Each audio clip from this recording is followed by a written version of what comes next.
Speaker number well, technically my 11 is actually the 10th speaker, but I'm not going to correct those numbers. Sarah Cairney, Florence, Nightingale.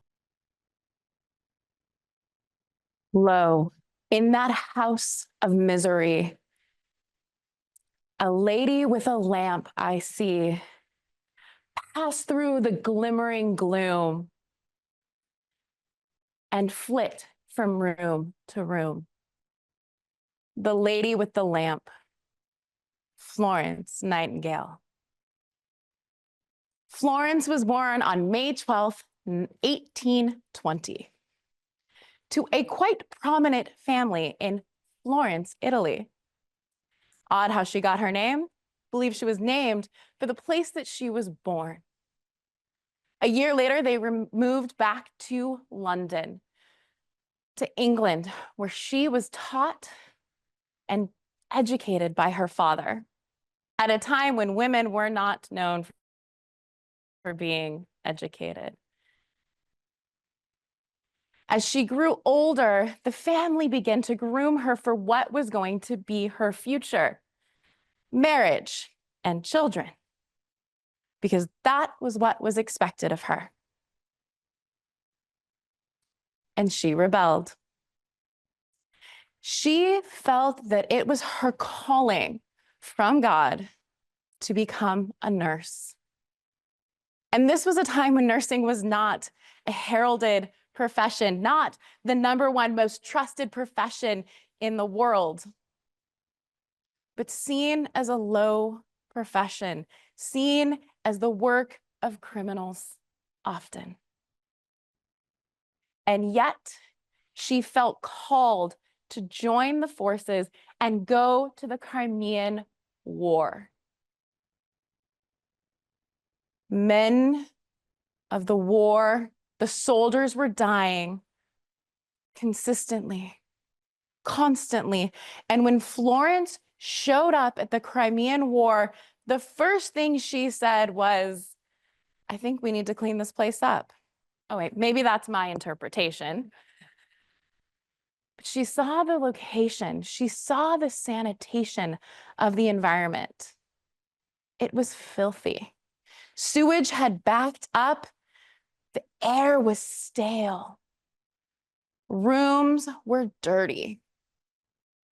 She introduced the idea of cleaning up the area. She wrote to the Times to have the government send down work to clean up the sanitation and the sewage. She introduced a very novel idea of washing your hands.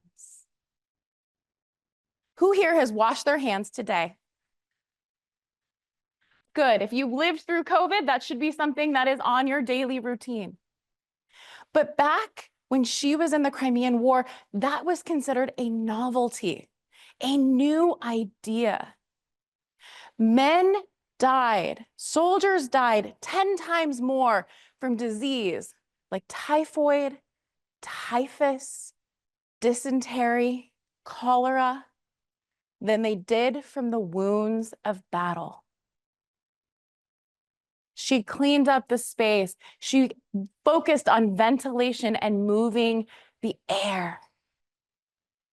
Often, after the late hours when the rest of the medical team went to bed, she would take her lantern and walk from room to room, checking on the men who were her patients. Still today, we use a 2-hour window for turning our patients, because that was the amount of time it took for her to walk around and turn each one of her patients. She started traditions in a healthcare field that kept it clean and sanitary, preventing infection and disease. She started traditions such as turning our patients, which at the time was novel. You didn't move them, you left them laying there. When you lay still for too long, you develop what we call a pressure injury. As you lay still, the skin begins to break down, creating an open source of wound which allows for infection and further injury and often death. So she would turn her patients. In her later years, she opened a nursing school and wrote a book on nursing. She opened the school at St. Thomas Hospital, now known as King's College, and the school is still there today. She moved the nursing profession from idle task to innovative, creative, and exciting, to the most trusted profession, to impacting care so that patients could heal without infection. One of my favorite quotes from her: "Nursing is a progressive art, such that to stand still is to move backwards."